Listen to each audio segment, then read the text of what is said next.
I hope you're having an amazing day. My name is Colin, and in this video we'll have a closer look at the SolChicks FUD. What's going on, why is everybody freaking out, and what does it mean for the future of this project? So just in case if you're not aware, the SolChicks project has had a huge run up. There has been a real hype on the launch. Never before has a project done so many launchpad. It is listed to go live on exchanges in just a couple of days. It will start with a Solana DEX. That will happen on Monday. Today, the day of the recording, is Friday. So the question is right now, we hear stuff about rug pulls. Is this project a scam? What's going on? In this video, I will show you some evidence pieces that I found in order to formulate your own argument, whether this is a good project to invest in or not. And obviously I will express my opinion. Nothing in this video is financial advice. It is solely my opinion and the opinion of others being displayed throughout this video. So what I have here is the complete overview of the so-called SolChicks expose, basically confidential company documents that were uploaded by an ex-employee in order to expose the company. It goes over a large variety of different topics. So mainly the growth of the community, the hype for the initial IDO projects. One thing that is centered and primarily focused on is bot traffic, right? Bots sending on Discord private messages, buying Twitter followers, everything in this situation. So you can just open the documents and everybody can have access to this through the website.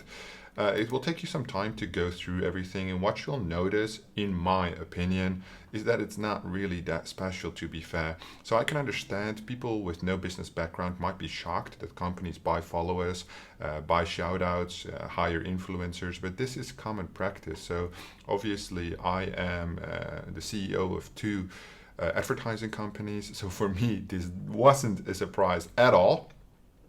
And I came to the realization that the FUD just around these papers, yes, obviously it's never good news when these things are linked, leaked out, especially about teams, internal processes, confidential information, all the illustrations that they have, the white papers, how they were updated, organizational charts.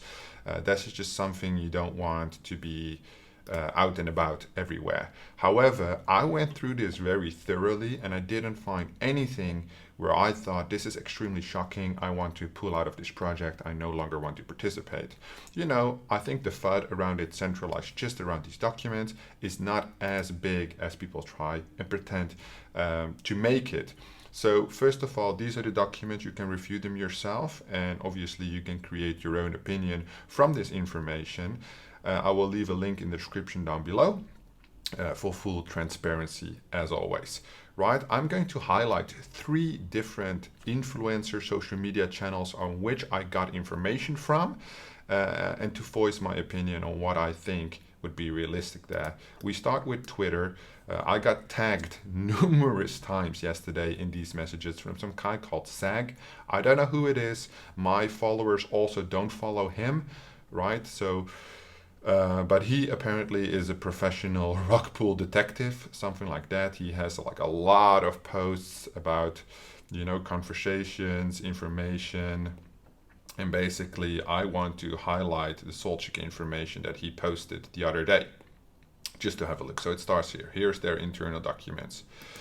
All right, so he says, so I went and reviewed some of the internal documents for SolChicks. Here are the funniest things I found. Buying fake Twitter followers, and you can also see other promos they paid for. So as I said, when the projects on such a large scale, influencers buying followers, whether that is actually buying followers as traffic for followers or just buying exposure, I don't think any major company wouldn't do this, to be fair. You might think this is like some schemy marketing plot, but it's not. Buying followers is definitely a real thing, especially to get the initial traction going. And therefore, especially the amounts that we're talking about, I don't feel like this is a big deal. You might think different. Taking money from a VC that is blacklisted is the next one. So they put LD Capital on the blacklist, and then on their website you can see that they have LD Capital as an investor. What is there to the story. You know, they were on a blacklist, now they're not. Why? Did this guy listen in on the conversation when the deal was struck? Does he know them personally? No. Who is this guy? Some random guy on Twitter, right? Who's supposed to be a rug pull detective. I don't think this is a big deal. You know, from the huge list that they have, there are some blacklisted. Also, we don't know why they were blacklisted. What is the information behind them? You can't really make a good argument on why this is such crucial information. Can you say it's weird? Yes. Could you ask why? Yes. So why start the FUD around this if you could just ask why this was happening? So using bots to spam Discord, I think I get over 50, 100 messages a day on Discord, which is spam, which is 100% normal to receive DMs. More social media things, not that interesting. Buying undisclosed shields from random botted accounts. So again, it's all about the exposure here, which, to be fair, might be the foundation of why it has grown that fast. One argument that I think of, and that's, I think, throughout this whole thing, the biggest thing you would have to realize: use your own brain. You know, I'm super transparent with this. I'm not going to try and voice my own opinion on you. I'm just stating the facts and just tell you what I'm thinking to make a decision for myself on this project. But going from, let's say, a page with 1,000 followers to a page with 250,000 followers in 2.5 weeks, that can't all be bot traffic, right? You know, there's literally probably even 225,000 people and maybe 25,000 bots there if they were supposedly fake followers, right? So then it's still a huge amount of real people. So, okay, botting is quite unprofessional as well. Maybe that's his charisma. Telegram botting. It's all about the same thing. It's just about the bots, about the fake engagement. Nothing too serious for me, unless there would be like a significant amount. But then again, they wouldn't have sold out the public sale, right? So there was a huge demand for the public sale, which I think the money metric is what matters. And the followers by themselves, the followers don't mean that much, right? So the followers is hype, social media engagement, I know in this day and age it's important, but what is most important is that these IDOs, they sell out and they sell out in minutes, right? So that is important for me as an investor. The public sale on their own website, the whitelist was completely full. They had to lock it off early because of the huge hype around the project. So one thing I can only tell from this Twitter guy, and all respect to him, Zach, keep doing you, right? I just completely disagree with what you're doing. I think you're a cunt, right? But from a marketing point of view, what we can conclude is that the marketing team did an amazing job, right? They got the hype there, which is their fucking job. They got the project to sell out, which is their job, right? And then somebody didn't like their strategies. That is a different thing to consider, right? That's like an unethical approach, whatever he might call it. That's completely fine. That's his opinion. I just think they were hired to do a job and they did it, right? Is it unfortunate that they got exposed? Yes, because some people might think it's unethical, but I think it's super normal. I think everybody in this industry, all these companies, how many DMs I get. I have a super small YouTube channel and companies message me every day. Can you do a paid video but not tell people it's paid? You know, it's like so common. But I've been in the advertising industry for 7 years. So obviously I've seen a thing or two. This marketing, normal. On this Twitter topic, nothing too much to say. Obviously, in other news, ElliotTrades, who has a huge crypto channel, and first of all, let me say, I love Elliot's videos. I always watch them, so this is no personal attack against him. I just want to lay down the facts and see what he's saying, because I definitely do not agree on what he said about SolChicks, specifically because he's trying to voice his opinion, but then disregards it by saying like, oh, this is just what I'm thinking. Well, one thing you have to realize, Elliot, if you would ever watch this, or just you watching this to get an understanding, you have 552,000 followers. So whatever you say has an impact on the market, has some effect. Right? When politicians get sued or fired because they say things and they say, oh, I didn't mean it, you have a role model position, right? Which means that you can influence behavior, which is dangerous. And that is exactly what you're doing right now, based not on your own opinion, but on false facts. So let's see what Elliot actually said. So what I was looking to do is play you the clip where Elliot talks and makes specific cuts. Apparently YouTube doesn't allow me to upload this, so I'll just rinse and repeat what he specifically said, what I was so dubious about. So first of all, he goes to claim that William rug-pulled 2 specific projects already this year and that he is somewhat of a well-known scammer. Well, if we go to Alexandria and we look up what a rug pull actually is, a rug pull is a malicious maneuver in the cryptocurrency industry where crypto developers abandon a project and run away with investor funds. A rug pull usually happens in the DeFi ecosystem, especially on DEXs, where malicious individuals create a token and then list it on a DEX to pair it with a leading cryptocurrency. The creators withdraw everything from the liquidity pool, driving the coin's price to zero. So when we look at the 2 projects mentioned on the Twitter and specifically in the leaked papers, then we see that there's very, very little trade volume, but there's still some liquidity, which means that this is not a rug pull. These are definitely failed projects, and obviously I think that that is not a good thing for your track record, but being an entrepreneur myself, having a half a dozen super successful companies, I have failed dozens and dozens of projects over the last 7 years, because you cannot reach that success without a failure. So I kind of feel bad for William there, that they're trying to expose him, or at least making an attempt to do so, calling it a rug pull when that is not a fair fact, right? The liquidity has not been pulled, and therefore it is not a rug pull. One of the comments under this video also mentions, which I thought was funny, let me look it up for a second, that isn't a rug pull a crime?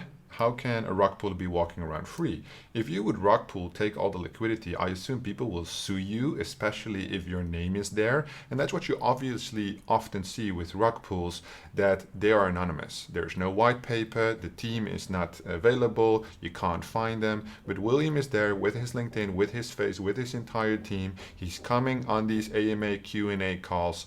I don't think that historic events such as Phil's project should be an indicator for a bad CEO, as long as he learned a lesson from that. Then Elliot goes on to complain a little about the game graphics, the usability, which is all his opinion, which is super fine, right?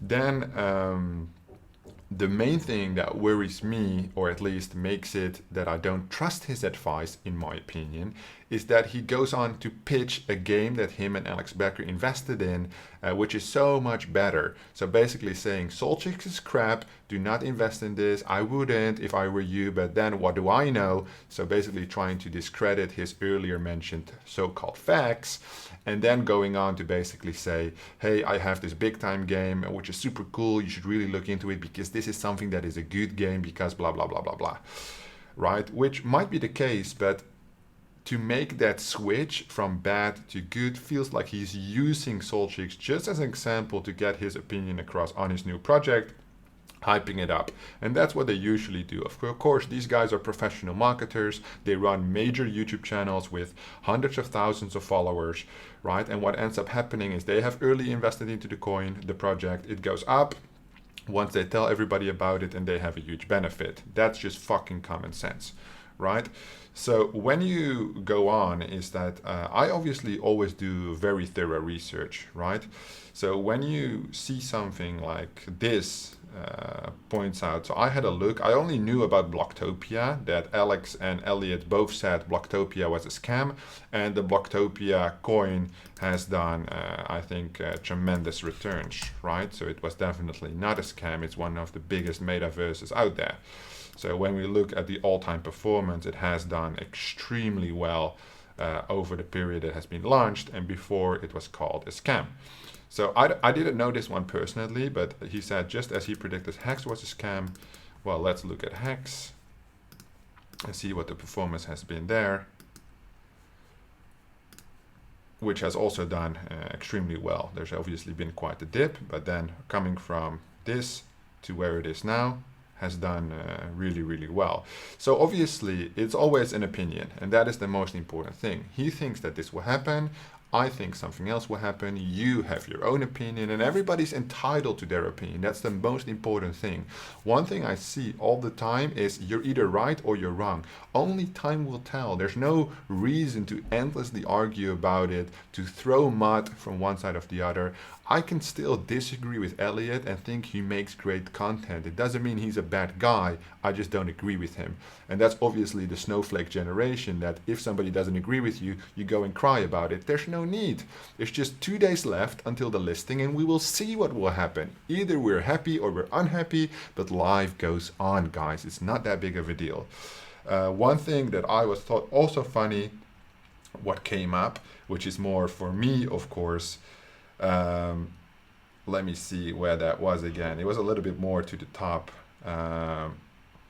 Somebody said something about research, how the actual research is done, and how that would work, right?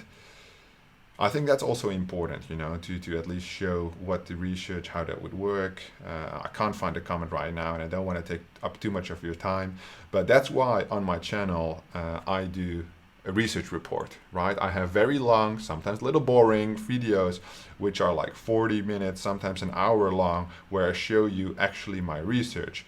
And therefore, I think, you know, the research that is behind this, he didn't spend enough time on it, right? To argument why it's more of a hype video, which in my opinion, then discredits a little bit what he was trying to do in the beginning, right? So based on that sum up, the Twitter guy didn't convince me. The leaked data didn't convince me.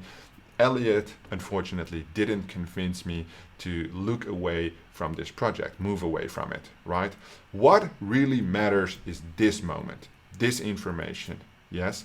We're going to take a look at all the finances to see if it makes sense, if a rug pull would even be possible, because obviously that is important. And then you can formulate your argument how you think that this project will move forward. And whatever you think is going to be, rug pull, whatever, it doesn't really matter that much, because in 2 days we will all know what the results be. And even if it's a rug pull, I'll make a video and I'll say I was wrong, you were right, because that's not a big deal for me. I can man up. But also, if it does go to the moon or it just performs well on the DEX listing, of course, I'm going to make a video on it. But enough of that right now. Let's go into Excel, go through the data, and see if things make sense. All right, so now I have opened the Excel sheet on which I have a small example of the tokenomics. I hope this is as accurate as possible. I tried finding the latest tokenomics and on Discord, but also here I found these two schedules. So this is the tokenomics and this is the vesting schedule, and this is what I've used for my calculation. So I'll walk you through it step by step. Tokens in distribution, 10 billion as per the fixed supply of 10 billion. 7.9% will be sold to the private seed. Private seed 7.9, which equals 790 million tokens with a value on TGE 5 cents, about 39.5 million US dollars. Private pre-sale 1.5, 150 million tokens with a TGE of 7.5 million value. The public pre-sale 0.6%, 0.6%. 60 million tokens with a value of 3 million US dollars. So this is the vesting schedule. When you go to the vesting, you can see that the private seed has a 5% TGE unlock, then they have a 6-month cliff, and then 15 months of linear vesting. I've only done it for the first 4 months. So they have a 5% TGE unlock. So I took 5% of the value on the TGE, which is basically 1.975 million, so almost 2 million. Then they have a 6-month cliff, and then the distribution starts very small across 15 months. So this is nothing to worry about in the long term. This is just the start. And this is the reason why I wrote this out, is for the argument of, is there going to be a dump, right, which could force the rug pull, or what is going on? So the private pre-sale is 10%.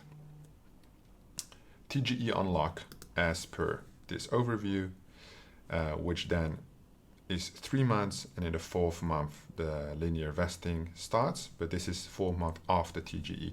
So basically the private sale release starts after the public is finished. So cliff, 750,000, 10% of 7.5 million. Then public pre-sale is 25 vested for a linear 3 month and 25 on TGE, so 4 times 25. So that is 25% of 3 million is $750,000 every single month for 4 months straight, starting on the TGE. So this is just from the rounds of third parties that are outside the SolChicks ecosystem, right? So this is all the people who could potentially dump the project. So what I'm actually interested in is that one column I forgot is the amount left after the TGE, which is basically these amounts, right? So this is what people still have to wait on, which makes sense. All right, so my analogy, right? My personal finance opinion on this one. Is there going to be a dump of the token? The private seed guys has the biggest influence, right? They have a weight of more than half of the actual pool on the TGE from outside parties. 1.9 million against 1.5 across 2 different groups, the private and the public guys. They also have the biggest investment long term, so that is important to consider. So the ratio of long term against short term here is 19 times, where this is only 9 times and this is 3 times. So here there is a lot more short-term focus, and here there's a lot more long-term focused, which makes sense because these guys got the token a lot cheaper as a buy-in, and these one got them more expensive. So I think the public one, the cheapest you could get, is the diamond tier. You get 10% off, so you bought it for 4.5 cents. And I think the private seed, according to Williams AMA, there were 2 companies that got it for like 1.5 cents real early, and the other ones got it, I think, according to the normal distribution, like 3.5 and 4 cents, because the private seed happened a long time ago, right? But these guys are in it for the long term. Now it would make sense for a VC to take maybe some initial. I don't have that much experience with venture capitalists, so I'm just going to say that out there. The 1.97 million, it depends on the company. Some might take their initial investment back, otherwise they look at it from the long term. If we go to the SolChicks page and just look at the investment overview, all the investors, they had a overview here. So these are the partners, but I want to see the investors. Maybe they're at the partners place. Yeah, investors, here they are. So if you look how many investors in terms of big partnerships and companies are involved, right? These are all ventures, venture capital companies. The DEXs are in as well, so just ignore the DEXs because they're more partners, but you got like Send Capital, Baboon Venture Capital, BCA Investments. These are all R930 Capital, R8 Capital. These are all venture capital companies, right? And these are looking for results. I own a software company, right? So I have done my fair share dealing with venture capitals that were interesting to invest. I never did it, so that's why I don't know that much. I bootstrap my companies, but in terms of the venture capital, they have a long-term focus, but they're quite aggressive on profitability, right? So I don't think they will do a huge dump, specifically that if this money is distributed across 25, 40 different companies, these companies will all make a different decision. Just for illustrative purposes, if we divide this amount by 40, they each own 50K on TGE, right? They're not going to dump that because that's not a significant amount, right? If they're only 20, they all own 100K, which then if the project does it times 20 times 50, it might be worth it to pull out 2 to 5 million on their initial investment. Right? It really depends. Who I can better speak for is the private sales and the public sales, because those are probably people or small companies like you and like me. Yes, I assume that a big portion of this TGE unlock will be dumped. right? Which makes sense. These are just people who are in it for the quick flip. Even if it's the 5x, 10x, they will take it. However, here there's a cliff with a 12-month vesting. So I think the dump here will be a lot smaller, right? People are more focused on the long term here because they only have a 10% TGE unlock, 90% down the line, right? Whether or not people are going to dump or buy, it really depends on two things, yeah, in my opinion. So the dump is the relative profitability, and obviously the hype is purchase rate. So if the purchase rate is high and the hype is still real for this project when the project's listing on Monday, then the price will shoot out quickly. The faster the price goes up, the more relative profitability will be present and the dump will happen, because people realize that if they get 10%, right, of their initial amount, so I get 25% of my amount, which is about $7,500 in tokens, what I get. If I get obviously a 20x, I'm going to drop some tokens, guys. I'm just going to be transparent with you. I'm not going to hold on forever. Although I'm getting 3 more vestings, right, because I'm in the public sale, I need to get my initial return back. That's my investment philosophy. That's my opinion. I want to get my initial investment back as soon as possible, so the rest is everything profit. Do I think there will be a huge price spike in the beginning? Yes. Do I think that will continue regarding my research? Yes. I will update a price prediction video that I did in the past. I will update that again this coming weekend. So you have a huge long video where I prove all the concepts on why my research reports have a good validation as a foundation to create your opinion on the price prediction, right? And my opinion on the price prediction. But that is coming up very soon. So subscribe to the channel if you haven't to stay up to date. But yeah, to answer the question really, do I think this will dump? No. Do I think this is a rug pull? Definitely not. Will we see Monday what's going to happen? Yes. So to summarize this video before I leave you guys, do I think this is a rug pull? No. What do you think? Let me know down in the comments below your opinion. I would love to hear about it. Even if you don't agree with me, please do tell me why you don't agree with me, and perhaps we can have a civilized conversation about it in the comments down below. Of course, am I a little bit anxious? Yes, because FUD is never a good thing. Yeah, FUD can only make things worse. It can never make things better. However, something I do realize is that the social engagement is still growing.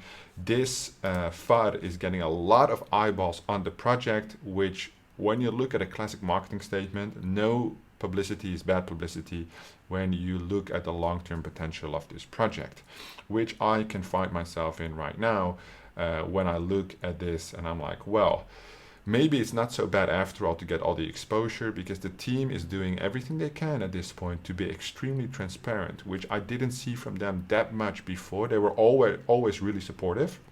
They have a lot of engagement from their admins, their mods. It's really great. I've said that since the beginning, but I would like more frequent update, and that is happening right now. So I'm super happy to see that. Maybe I'm getting a little bit more confident by making this video that everything will be okay, but it's normal because I put down $30,000. That's a lot of money. And obviously I'm an investor. I just want to see the return, but I also feel like that if there would be FUD and it would be valid, I would accept it, right? Because if the project is shit, you guys watching, I have a community with over 1,000 people on Discord and Telegram. I do not want to give you my point of view altered solely because of the money, right? So I do think this is still a good project. I do think that it has potential. I think Elliot is not right. I think the Twitter guy is not right. I think the problems with the documents on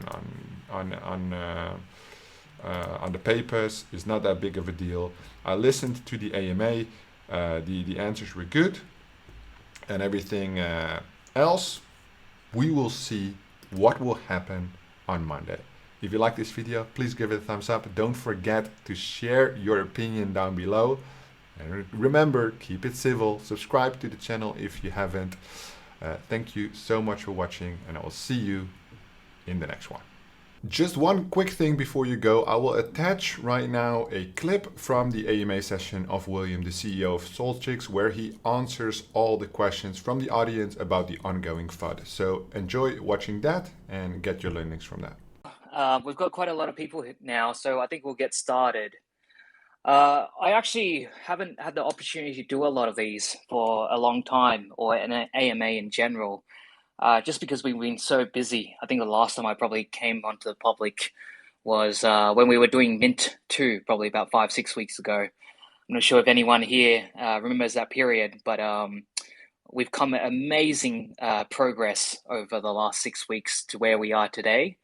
It's just incredible the amount of I think progress, the positioning we've been, the social community that we've been able to build in such a short period of time.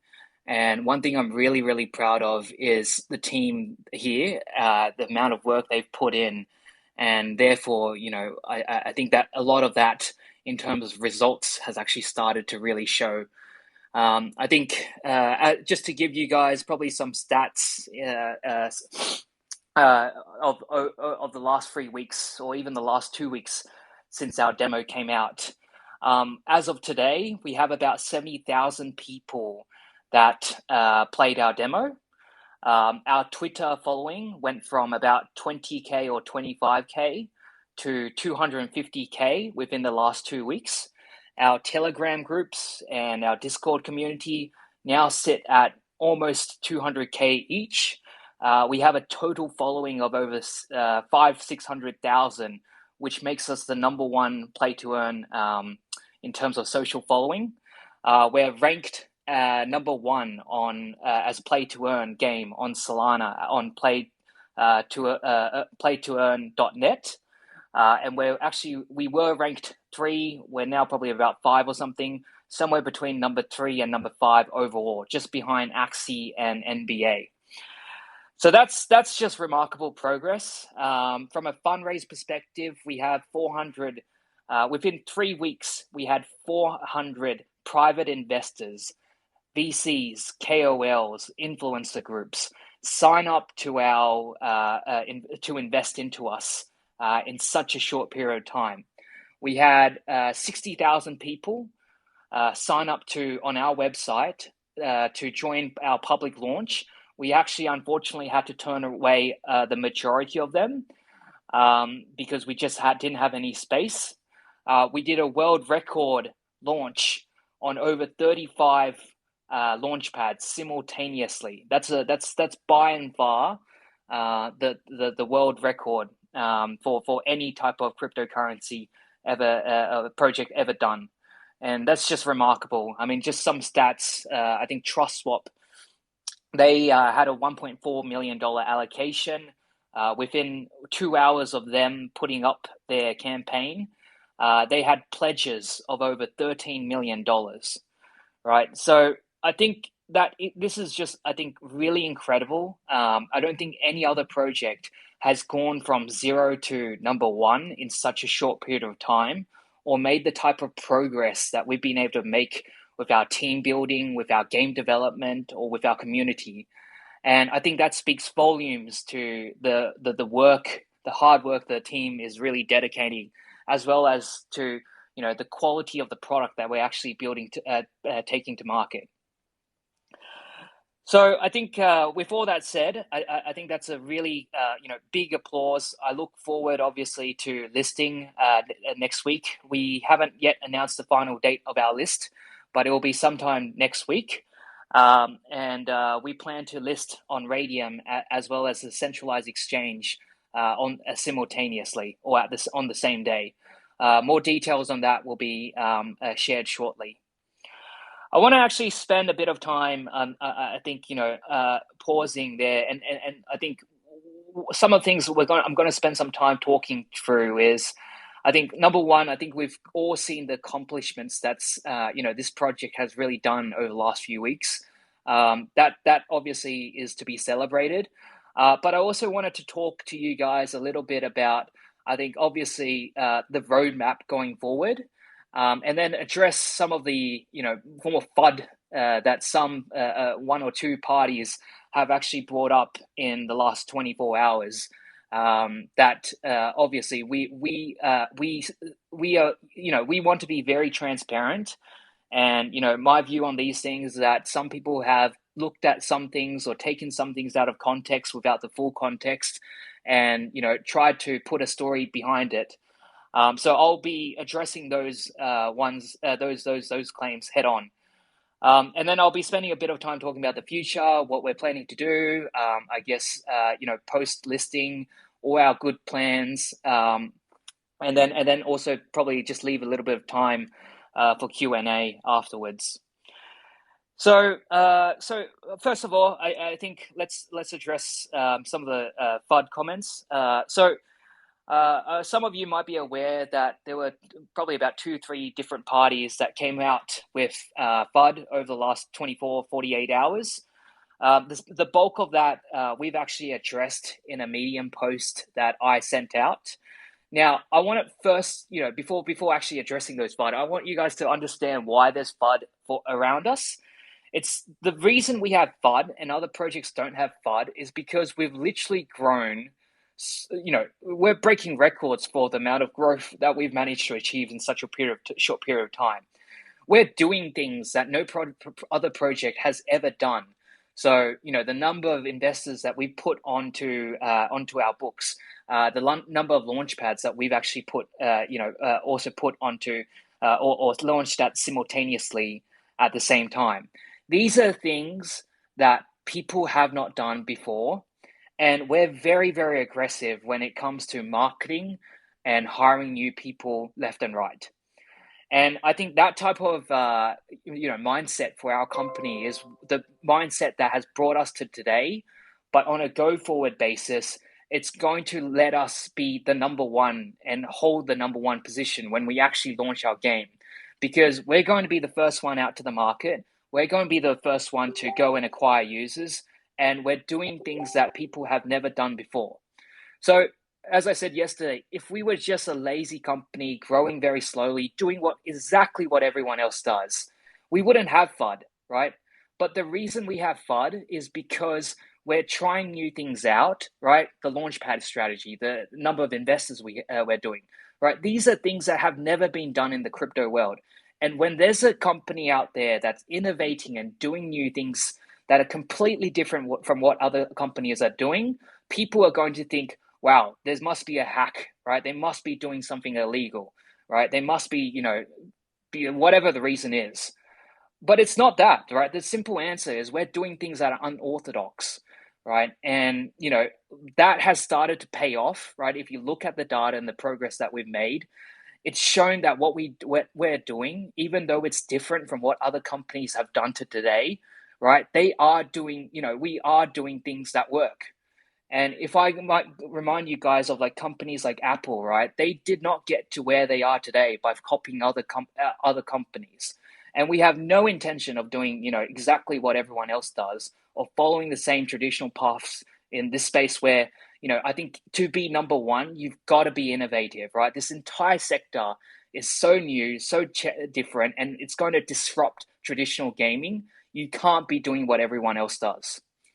So that's a bit of background on why. So let's talk about exactly, just spend a few minutes on exactly what the concerns were brought up, right? So there were a few of them. The first one was about my past projects being scams.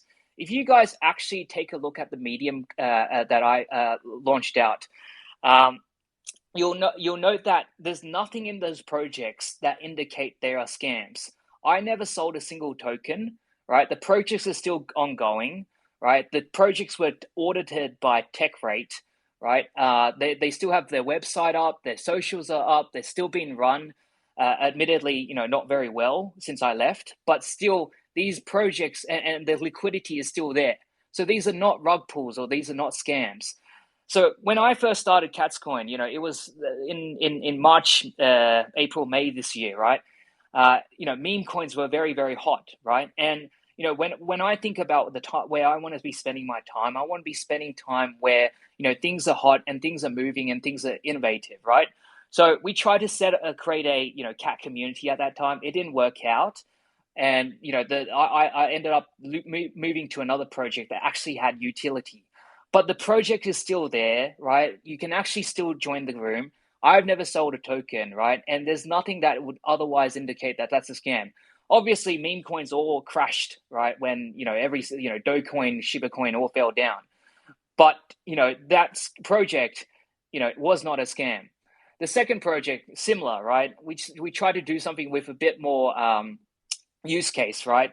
So we try to create an adult content platform that's trying to bring the OnlyFans concept, but to the crypto world. Again, that project is still ongoing. When I left, the project was actually at all-time high. And at the time in which I left was literally at the end of August, which was exactly the time when I started SolChicks. So, again, the liquidity is still there. I've never sold any tokens. If you go and research it, you can look at this project. It's actually quite a high quality project. Obviously, I think, maybe the team that is still there hasn't run it as efficiently as me since I left, but nonetheless, the project is still there. So then I think there were also some comments on, I think the number of investors that we have and why it's different. I'll explain to you guys why we have so many investors, right?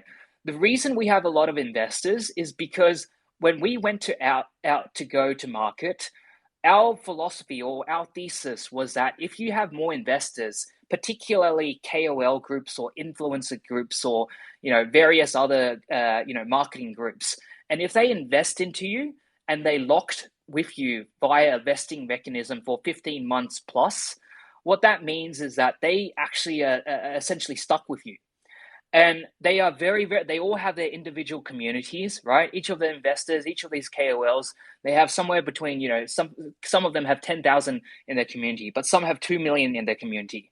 And for me, that's a really, really great way of actually being able to market very effectively, right? Because they effectively act as your outsourced marketing agency, right? And so what that means is that right now we have 200 investors that are stuck with us for at least 15 months. We're putting in place a program where we can actually hit these investors up on a regular basis. Can you make sure you tweet about us? Can you make sure you do an AMA for us with your community? Can you make sure you do a YouTube video for us? And that's just a really, really powerful tool for getting exposure and marketing out your name that no other project actually has. So that's why we did it, right? It's not a bad thing that having more investors. It's only a bad thing if the investors buy at a much lower price than the public buys, because that means that when they go, we launch on a public day, they've already made 30 times their money and they will sell off. But our private investors, most of them are actually only getting at a 20% discount to the public price, right? In order to get 20% discount, they have to lock themselves for 15 months plus. So we have a lot of investors, but they're basically getting it at almost the same price as you guys, maybe slightly lower, right? But then they are actually locked there for 15 months and they have to do our marketing. So that's never been done before. It's actually a very smart way of doing marketing. The results are showing, right? Because we've literally leapfrogged from a social following point of view and exposure point of view versus any other projects, in literally 2 weeks' time, right? So we know that it works, right? So that's the other one that was being run. There was another one that came out that basically said, hey, there's all these files, right? If you look at these files, these guys use bots, and these guys were using, paying for influencers to go and tweet, and these guys were, being very aggressive with their marketing and spending a lot of money. And there's even at when they were very small, they were buying a few Twitter followers. We don't deny that, right? That we definitely did, right? So when we first started, we bought about 1,000 Twitter followers because we didn't want to go market project with 0 followers, right? It makes sense to have 1,000 followers. Otherwise, no one takes you seriously. We haven't bought any followers ever since, right? And then the other things that they're talking about, right? The botting strategy, paying for influencers. These are very very traditional. These are actually good marketing strategies, right? So it means that we're actually doing work, right? We're actually have a very aggressive marketing plan, and we actually have a good plan for getting our name out there, right?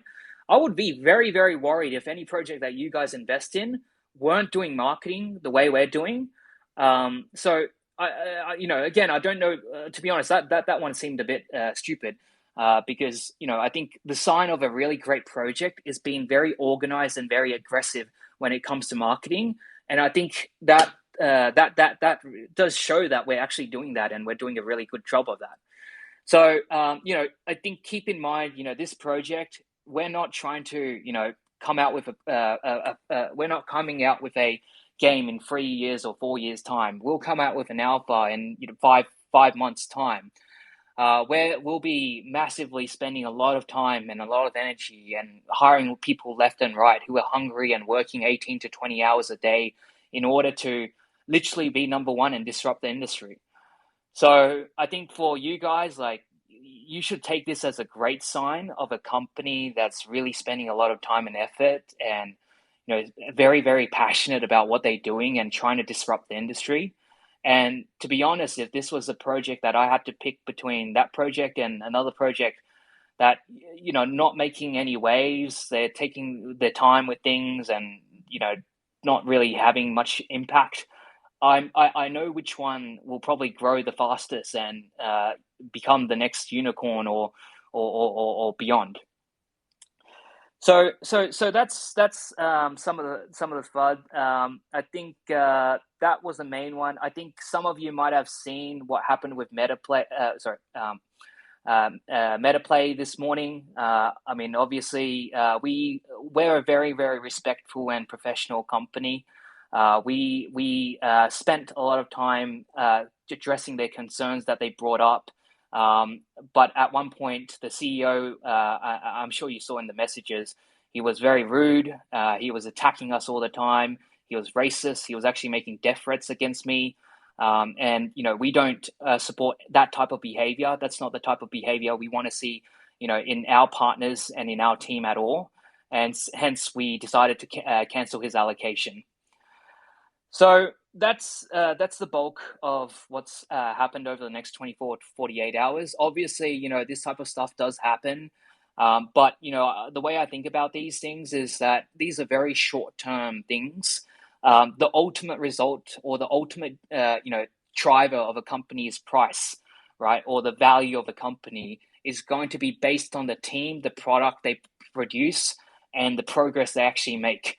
And if you look at our team, right, we've got 70, 80 people today across the world, 19 different countries that are working around the clock. If you look at our product, we're probably one of the best products out there that have moved the fastest. And the progress that we've been able to make in terms of socials, in terms of the playable demo that's come out, in terms of our fundraising, in terms of the marketing, I think without a doubt, I would be very comfortable about this project on a go-forward basis. So that's that. Maybe just to move on to the future or future roadmap, and give you guys a sense of what we're going to be starting to do from here. I'll probably maybe actually what I'll do is I'll just talk about why we actually came into play to earn. We started this 3 months ago because play to earn is a really exciting industry for us. We got really interested because in the Philippines with Axie, we literally could see how that economic driver, right, the ability to earn money while playing a game, was literally transforming the entire country, right? And it was making people who had never touched a game before actually pick up a game and get to know it and start playing it on a day-to-day basis. So we know that the earning aspect of play to earn is going to disrupt the traditional gaming industry. It's already shown through the form of Axie that it has disrupted the traditional gaming industry. And it's something that we see happening over the next few years. Now, the issue I think I have with Axie is that, this is not me trying to be rude. It's a pretty basic game. It's a turn-based game. You sort of have to sit there and you have to wait for the game to play, or your opponent to attack you, and then you have to attack them. It's relatively simple game. It's done tremendously well, obviously, but it doesn't have the same entertainment value that a League of Legends, right, or a Dota 2 or a Diablo style game actually has. And we know from traditional markets, right, that these are games that have lasted over 15 years, are super, super popular, that people love playing. And the thinking is that if you can bring that type of game, that game that has, for example, League of Legends has 200 million daily users, right? If you can bring it over to the blockchain and give the people the economic earning incentive, you can actually build in a very, very short period of time a huge user base, right? That will be even bigger than what Axie has today. Because the way I see it is Axie, a lot of people play it just to earn money, right? But they don't actually play it to enjoy it. And there's no way anyone will be willing to spend cosmetics on a game like Axie. So we see the market, right, for play to earn. It's going to be so much bigger than what it is today. The big traditional gaming markets of the US, the Korea, Japan, the UK, they haven't actually been tapped yet. And so the first company to move there and get into that space, they will be able to be a first mover in those countries and build a very, very strong competitive advantage that makes it almost impossible for any company thereafter to take market share from you. So our goal when we started 3 months ago was to build this number one play to earn game, take a Dota or League of Legends style game or Diablo style game, put the play to earn element to it, dominate this market, come first to the market share. Come first to market, be the one here, first. And if you're first here and you move really, really quickly and you start acquiring users, it will make it very hard for any other company there are later to actually take market share and take our users from us. So that's the thesis. And that's why when we pulled together people, right, like if you look at the composition of our team, it's broken into 3 parts, right? You've got this part that is the top tier business people, right? Like my background is, McKinsey, the top consulting firm in the world, right? When people, talk to me about qualifications for running a business, you cannot have a better qualification than working at a company like McKinsey or being educated at a place like Wharton, which is the number one business school in the world, right? So, we have a really great business operations marketing team. They run the business, but they aren't actually, they run the business, right? And they do the marketing things and we set the strategy and we execute on our plans. And then we have a very world-class game development team, right? They're based out of Korea.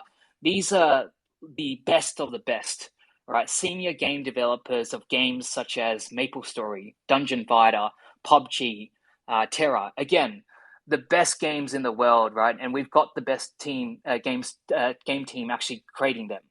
But one thing, just for you guys to understand, that sets us apart from our competitors, right?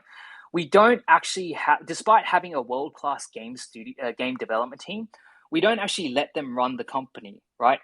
Because I believe you have to have, even though you need to have world-class game development team, but the business itself needs to be run by business people who understand how to do business and how to operate and how to execute very fast. So when we set out the team, we have, our game development team, they do all the game development side of things. The business and the marketing and operation side of things, we do the strategy, the execution, the governance, and all the day-to-day stuff. And then we also have, a really great team of about 30, 40 people in our community, right? Again, these are community managers. They love our product, right? They spend a lot of time for it. And I'm very, very proud of the work that they've been able to actually accomplish over the last 2-3 months.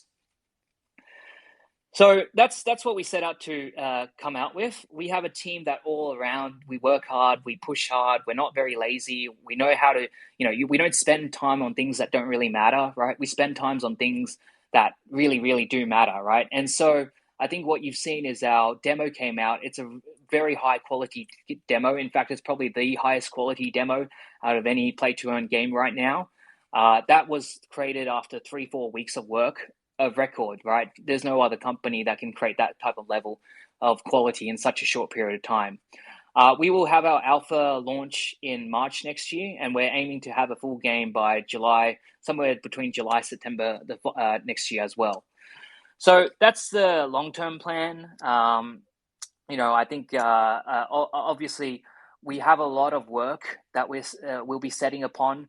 Like, for example, we'll be trying to bolster up our game development team. Right now it's 15 people. We'll be trying to increase that to 30 or 40 people in a very short period of time. We're hiring left and right for the business team. So we're trying to get more people on board. Again, top tier business people who know how to run and scale operations and businesses. We're building out essentially a C-suite, right? So we'll get on board a CMO, we'll get on board, chief growth officer, and just from the top tier gaming companies, right? So we're speaking to a lot of the big brands right now to try to hire people, senior executives from those firms to come and join our team. And we're also looking at potentially we'll also be doing things. For example, we're going to do a redesign of the SolChick avatar. We're going to make it better. We'll be looking at all the things across our business and try to make it better as a whole. So that's probably gives you a bit of snapshot into our future plan. I'll probably, before I just open it up to Q&A, I would probably just say a few things. Look, I ultimately, I think a business is built from its team, the quality of its team, but also the community that we're able to build around it. I mean, obviously, this is a very young project, right? And our community is still growing every single day, right? But I very welcome you all. Like, I'm very privileged to have you guys come and join this venture and this project that we're starting together. This is still very much early days. I would love if you guys, if any of you ever want to get involved, whether it's a moderator or a manager or even join part of the team, please let myself or one of the guys on the team know. We do welcome people who, share the vision and the dream that we have of literally transforming the gaming industry. So, thank you all for coming. Look, I think I would say FUD is FUD. We're going to get past it, right? We're much bigger than just some FUD. And all those things that, there are going to be always going to be things that pop up for companies that are innovative and changing the world and disrupting an entire sector. So, as a company, right, I've told the guys in my team, we'll definitely move past it, right? It's just a few days. In long term, I think, we have very big plans for what we're going to build out, and we're going to be continuing to build them out. And, I think this is just, this is really just the start of the really, really big journey, right, over the next few years. So I hope you guys are very excited, as excited as I am, at what is coming up in the next few months and next few months. So with that said, I will probably hand it off. Ashley, if there's any Q&A, happy to take a stab. Yep, just opening it up now.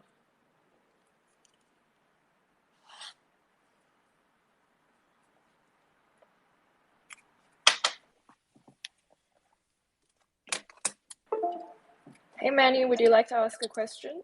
Yeah, hi, good morning all. So here it is early morning in India. So yeah, just I saw the post from Meta Pad and all the stuff. Okay, so I haven't I got allocation in that, but I haven't invested in that. But I got from another platform, Launchpad. So I got the tokens.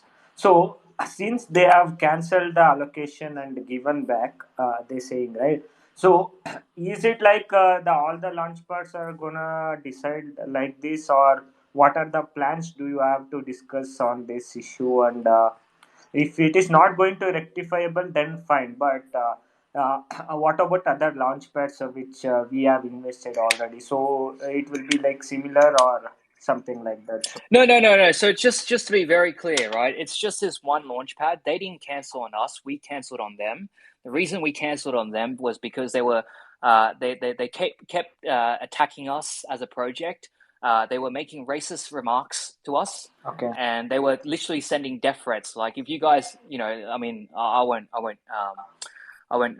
point out exactly where to find it, but there is a screenshot out there, right? So we don't want to deal with those type of partners. We don't think it's professional, and we don't think it's a way to, have a long-term relationship.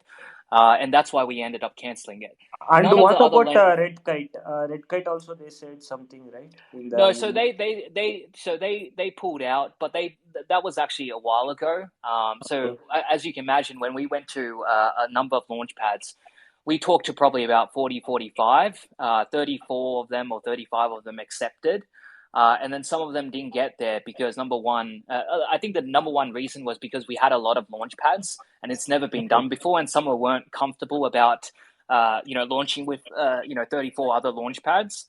The Okay. second reason was we also have, a relatively, a slightly higher, a higher starting price than what most projects are coming out with. Again, there's good reason for why we did that, and the Red Kite actually pulled out because they were very uncomfortable. Well, they were, they didn't want to be part of a, launch pad that has 34 launch pads, which is fine, Okay. right? But Okay. that's what happened. But that's a Yeah, different one more thing. issue. We have Yeah. raised a lot of money, right? So when we raised a lot of money, is there a chance that whenever the listing, the price gonna slump? So that time you will be buying back the tokens, or you will be just seeing that the price going down. Yes, I of course understand that in future, if you are able to succeed with the game and the roadmap will be succeeded, then definitely that is not gonna matter. But if the price plumb is larger than initial listing price, like purchase price, then what is the thing you are Yeah, gonna do? so let me be very clear, right? We Yeah, we have raised more than other projects, but it's not a correct. huge amount of money, right? Okay, We had 60,000 people sign up to our website. We had to turn away. We had to reject more than 80% of them, right? okay, There were a lot of people who only got, $20 of allocation when they wanted 25K of allocation, right? Trust okay, Swap, right? We gave them $1.4 million of allocation. They had $13 million of pledges on their site, right? okay, So okay, you have to put that into the context here. If you compare us with a normal project, right, just your average project on BSC, yes, it seems okay. like a lot, right? But keep in mind the size of what we're trying to build, the team we have, right? The growth that we've experienced in such a short period of time. The amount that we raise is actually not a lot, right? And my plan is like, in 6 months' time, 6 months time or 9 months time, we'll actually go to an institutional cap. So what I mean by that is we'll go to the Yeah, much bigger VCs and raise two, three correct. hundred million Yeah, dollars, right? To grow this even faster, right? Because I okay. want this to be a 50 billion, $100 billion company. So, yes, we're raised, more than other, small projects, right? But I don't think you should think of it in that sense. Okay. So one last thing. So you said there is a lot of opportunity to contribute in SolChicks and SolChicks community, right? So I am a professional by a security engineer. I do a lot of web application pen testing. So if there is any opportunity like us, I am very much happy to contribute to the SolChicks. Yeah. Okay. Well, why don't you do this? Our Twitter DM function is open. If you send Okay. us a message after, right, just DM us. We'll Okay. review it and we'll come back to you. And very happy, obviously, to have you involved in whatever it is. Yeah, sure. Thanks. That's what it the FUD was like something which is bad, but way we grow, way the Soul Chicks has been social community has been grown. It is really tremendous. I see that there are not lot many they can able to raise this many followers in this much of short period of time. That shows really how well the marketing has been done. So for that the price really justification price and all temporarily matters. So final product is what matters, I guess, for the people who really believe in SolCheck. So that's what I'm asked to say. So thank you, William. Yeah, thank you so much. I completely agree with you.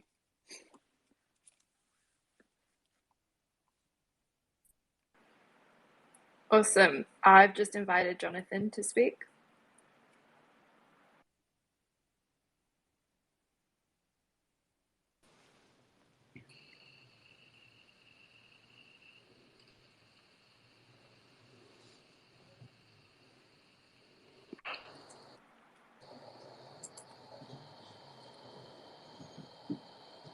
Hey, Jonathan.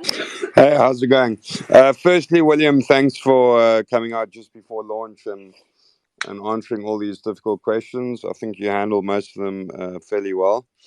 Just a question from my side. You guys have raised a lot of funds, as you said, and you guys are trying to change the way that people do things with these raises. Just a quick one. Why have you guys not lined up with a big tier one exchange if you claim to be such a big powerhouse in the space? Yeah. So the answer for that is pretty simple. We're in discussions with most of the exchanges. Now, a lot of them want to see, most of the tier ones, they don't accept everyone or anyone onto the exchange, right? So, a lot of them want to see evidence of trading volume across a couple of days, and then after that, they will then accept you onto the exchange. We have lined up two exchanges for day number one. It's not tier one, but we actually have already two tier one exchanges who have invested into us, and they are just waiting for us to see our trading volume day one before pushing through our listing process. And then we have another one that a very, very, very big one that we're in discussions with. They will also want to invest into us.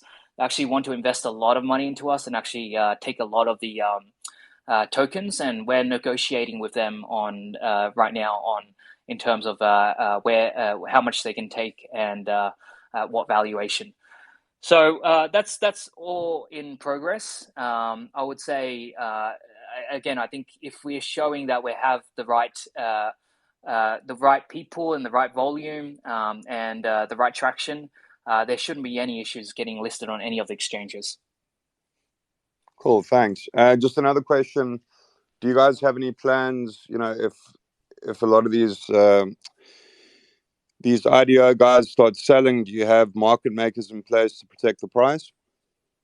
Yeah, that's right. So we have two separate market makers currently signed up. So one market maker in Radium and then one on our centralized exchange. They'll be there to act as price support day one. Cool. Thanks a lot. Good luck with everything. Thanks.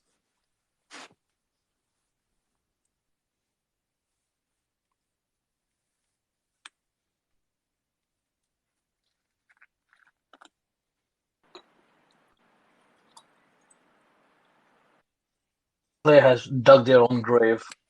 I mean, that CEO that definitely isn't unprofessional. He just committed a felony by just threatening you, seriously. And then he's a racist. I can see that. Good luck to you guys. I know you guys will moan. Thank you. Yeah, thanks. Yeah, we want to remain professional, as you can imagine. It was definitely not the type of partner that we want.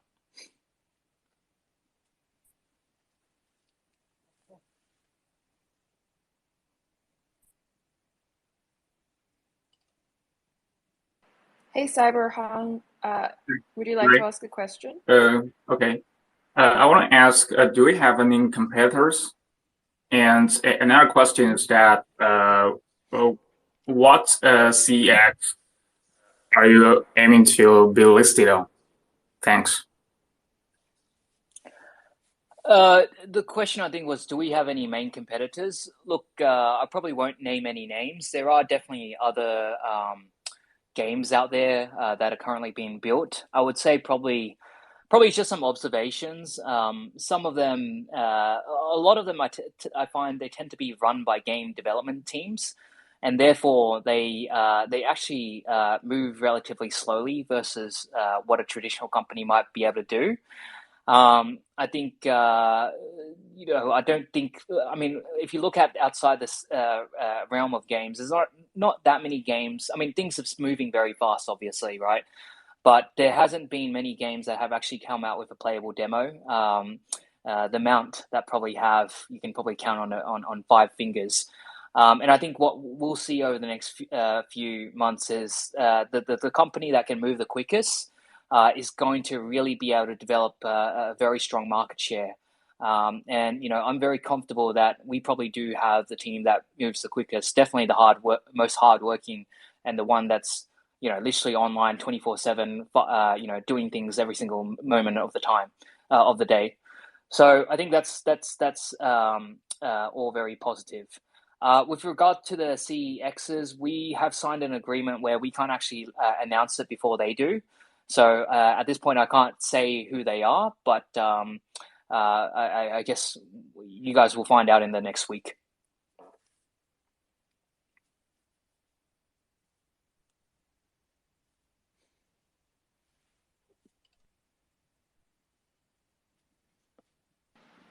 Hey, Spot and Black, I've just added you as a speaker.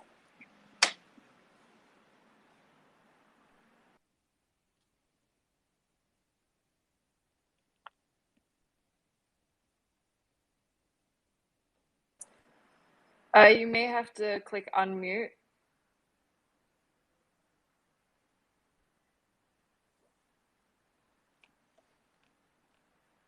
All right, I guess we'll move on.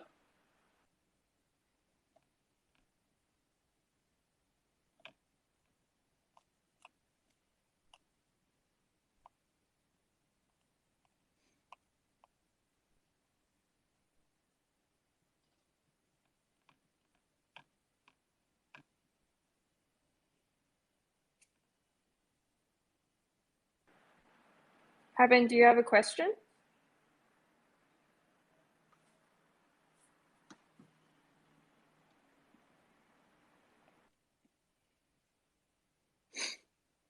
Everyone's too shy.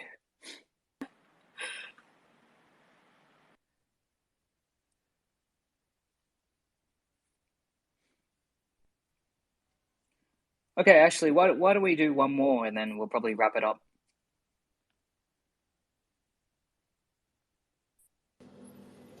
Hey everyone, I have a good question, please. I mean, the project is clear for me. I can't wait to get thing started. I've played the game and I love it.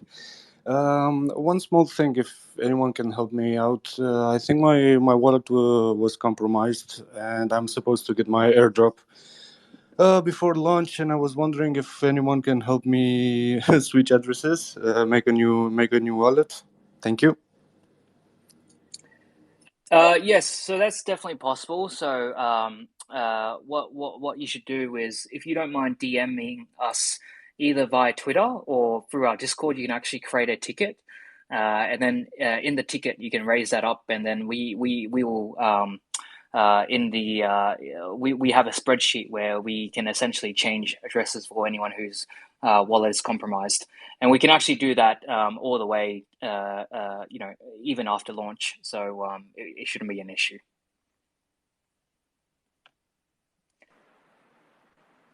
All right, last speaker, and we can wrap it up.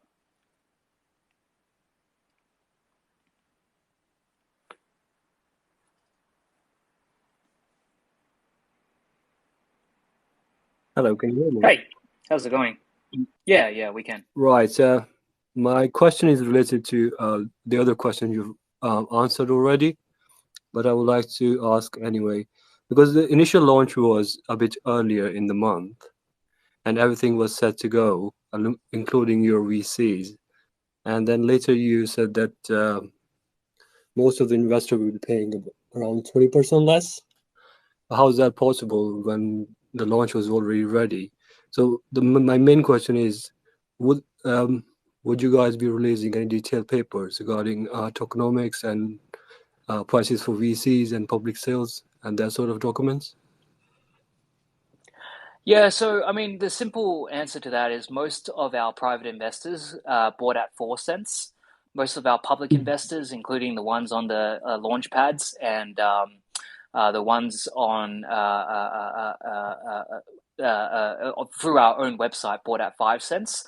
The difference is the buyers in the 4 cents 4 cents round, they essentially have to lock themselves up for 15 months. So they only get 10% unlocked day one. They then have 3 months where they don't get anything. And then after 3 months, they then get the rest of their component over the course of another 12 months. So all in, there's a 12 month lock. That aligns them with us, because what that means is, for 15 months, you essentially can pull on them for support, have them tweet about you. If you have a robust plan around marketing and follow up, they can actually be a lot of value for you. Yeah. The public round is done at 5 cents. That's the same price on every single launchpad, including our website. That is 25% TG unlock, and then there will be vesting over the period of 3 months from TG.